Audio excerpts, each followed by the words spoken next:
Okay. Brothers and sisters, shalom. So today, this morning, we have Pastor Jason to share with us Isaiah chapter 15. It's talking about the judgment against Moab.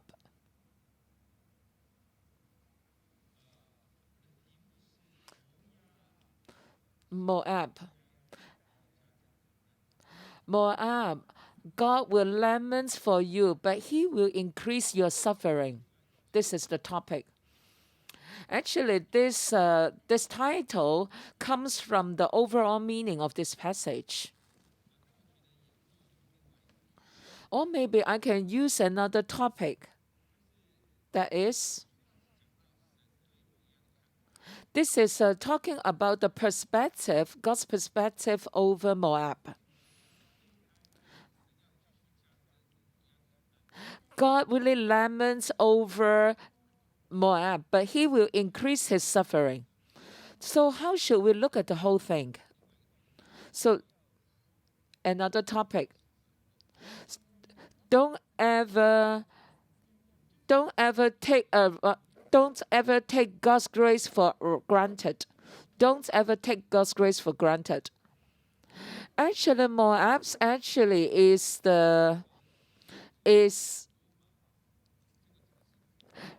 Lot was living in Sodom, and God need to punish Sodom. Actually, right at the beginning, Lot was supposedly to be destroyed, but because of the intercession of Abraham, so Abraham was negotiating with God, saying that if there were 50 righteous men, would you still destroy the city? So he kept negotiating from 50 to 40 to 10. So actually, God knows Abraham was referring to Lot. So finally, God rescued Lot and his family. So because of the intercession of Abraham, God saved Lot finally. So of course, when God has saved Lot, he will also bless him. God did not only give Lot a life, just barely for him to survive. No, not like that.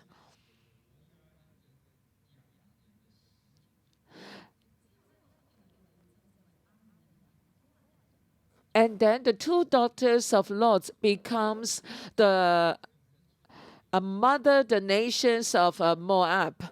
Actually, the Moabs was born of the incestuous relationship between Lot and one of her daughters. But here it's talking about, and God said that I'm coming to save you. I'm willing to save you. But you end up like this. So that's why in a night, everything will be destroyed. So in this passage, there will be two paragraphs. So the verse 1 to 4, so Moabs will become ruins, and the whole land will lament.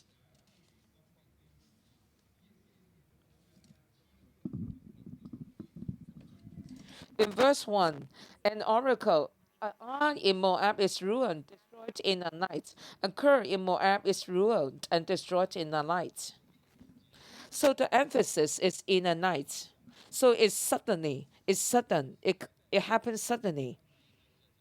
So it means that in the middle of night when you were sleeping, and suddenly everything was ruined. And it is what's the original language saying. So in the night, everything was destroyed and was ruined. So in the night, Ker in Moab is ruined as well. So it is a prophecy. So actually, this prophecy was presented in the perfect tense. So the word destroyed or the word ruined was presented in a perfect tense. So it means that this judgment was confirmed and this judgment was done already. Here is talking about two cities particularly. That is Ar and Kir. Actually, Kir was the capital of Moab. It is not only about the city being destroyed in a night. It's talking about two cities. Both of them were ruined in a night. So you can see that this attack, this judgment was very fierce and intense. So it's talking about the situation of Moab, how Moab was ruined. So it means that when you were not prepared, everything just happened and everything was just gone. In verse 2, Dagon goes up to its temple, to its high places to weep. So it's saying that even though our idols could not save Dibon, could not save Moab. So Dibon was the area, was the place to worship idol. And its idol's name was called Jimot. So here it's telling us that the idols that you were worshiping could not save you. In verse 3, in the streets they wear sackcloth, on the roofs and in the public squares they all wail.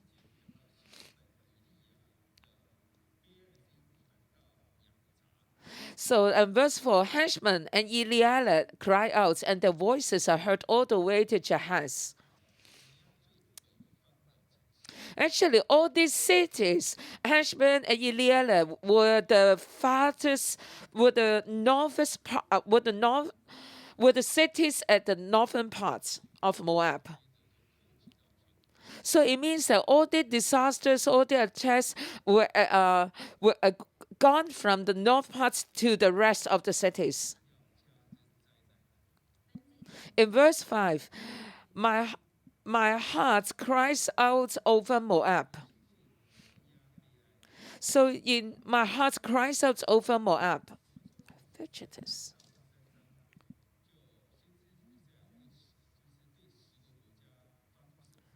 So in chapter 13 to 13, here it talks about the prophecy against the 10 countries, 10 nations. And all these judgments were very intense, were very fierce. But Moab was in a very special place. Why? Because even God was lamenting over Moab. So in other words, God's really got kind of feeling towards Moab. It's very different from Babylon, because for Babylon, God just wanted to destroy it completely. Because God would like to eliminate the world system of the Babylon completely. But when we come to Moab, when God comes to Moab, he got the feeling towards Moab. He was lamenting for Moab.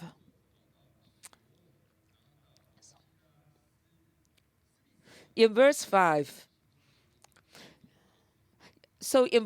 we were told that the fugitives flee as far as Zoar, as far as Eglav and Shelishaya, and they go up the way to Lunath, weeping as they go.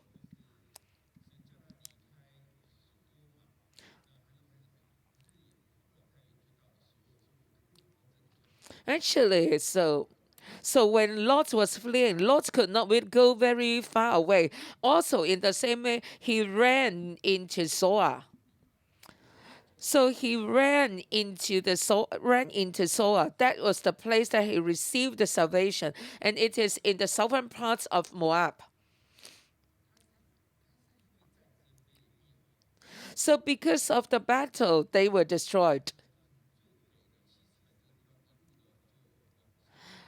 So this battle started from the very northern parts, Heshbon, to the very southern parts, Soa. So the people were crying as they went.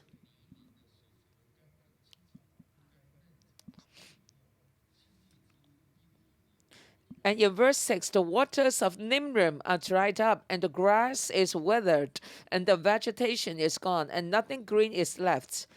Here is talking about because God laments for Moab. Why? Because why? Because the waters will be dried up, and even the grass and the land will be withered as well.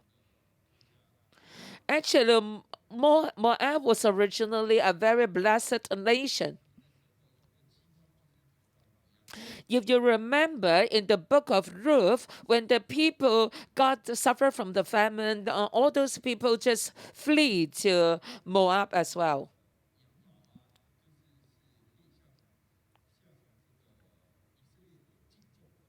And even and in the first Kings and the second Kings, we were told that the cotton and the sheepskin and the sheepskin in Moab were a lot, and they could even contribute a lot of the sheepskins to the other nation. So you could see that Moab was originally very blessed by God. So that's why here God was lamenting over Moab when he saw Moab was suffering, was being judged, because originally you were very blessed.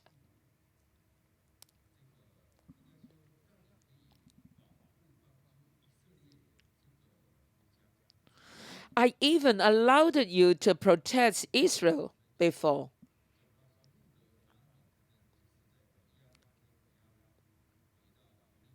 So remember that Ruth and Naomi, they were also went to Moab, and they were staying there as well. And also for King David, he also sent his parents to Moab under their protection. So you can see that actually Moab could be the safe place, could be the safe haven for his own parents as well. So you can tell that Moab was a very important city, was a very blessed city, nation. Well, it could even become the protection for King David's parents. So it was a blessed place. Yet, but all these things were gone. So now it's talking about the natural calamity. Verse 7.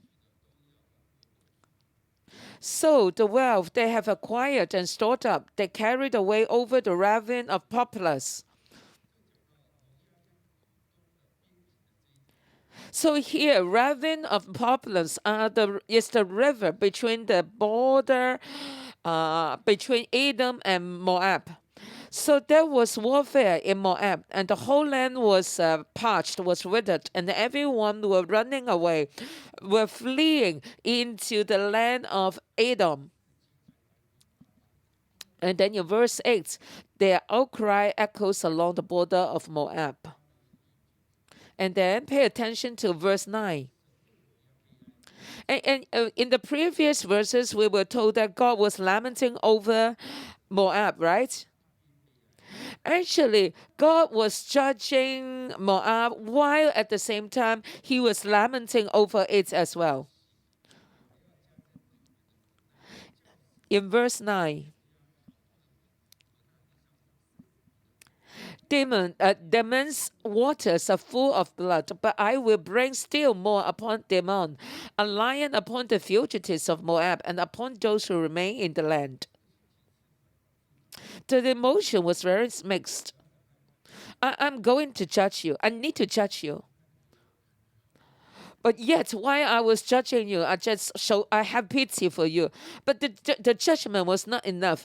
I need to add more judgment over you. So it is a kind of mixed feeling of God towards Moab.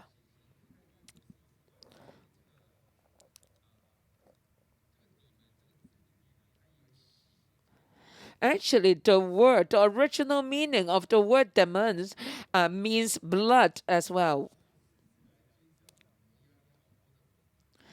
And also a lion upon the fugitives of Moab.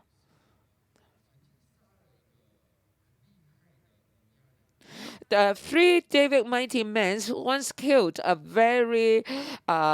killed one Moabite.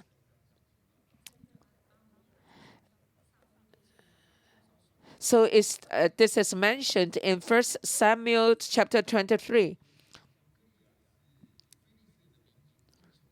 So, for example, when we say Goliath, and then Goliath was the hero, was the national hero for Philistines.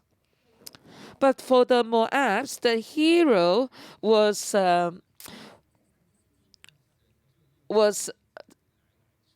and the name of it means the lion, and actually it refers to the anger of God. So that's why here we are told that God will send a lion to run upon the fugitives of Moab. I should put it this way. I should put it this way. All nations really upset God a lot, including the northern kingdom of Israel and the southern kingdom of Judah. But God had a mixed feeling towards Israel. I need to strike against you, while at the same time I will heal you. So when I strike against you, but I will heal you. So then finally you will turn back to me.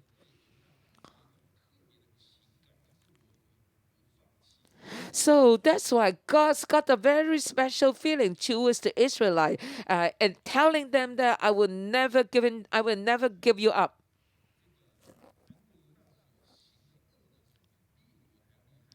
Actually, in King Manasseh, in the time of King Manasseh, the bad things that he did were a lot.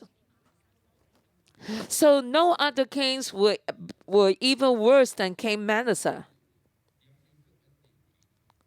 But God said that since he was the descendant of David, God still gave grace to Israel, to this king.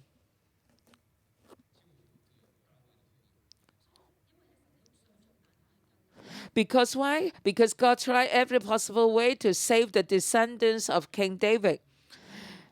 So even though it might take 100 years or even 2,000 years, and God's still waiting, God still wants to save the descendants of David. The descendants of David also refers to the offspring of Abraham.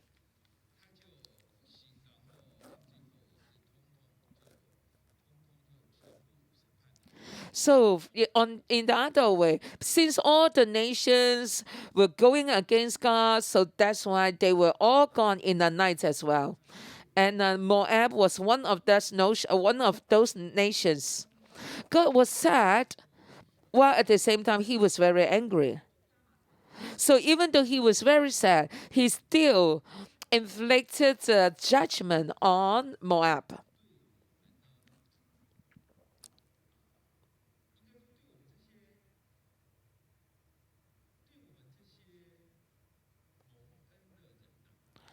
So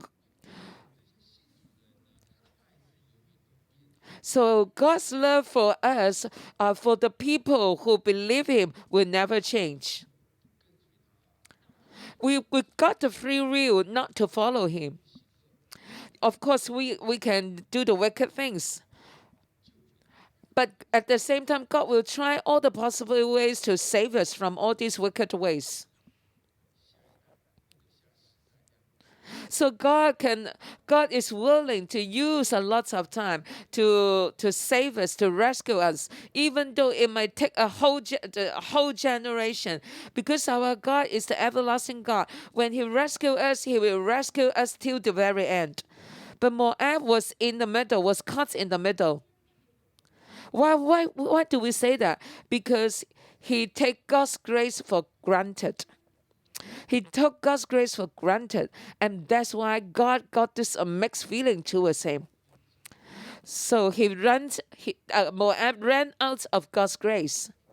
So, but for us, the grace of generations will not be running out. Because why? Because God's love for us is a tremendous. God's love for us is wide, is deep, is high. So, given that we are allowing God to come into our lives, and then God's love will reach us wherever we are, and God's salvation will come to us wherever we are. So, given that you allow God to come into your lives, and God will save you. And God's grace will still reach you. God's grace will still reach your generation as well. And this is spoken, and it is spoken to all those people who are saved by God. But please take note, we might end up being like Moab, taking God's grace for granted. God say, I love you so much, but you just allow yourself to mess up. So that's why God is very upset, is very angry. So, of course, in this chapter, we are not told about the reason of God's anger. And instead, in the next chapter, we will be told about it.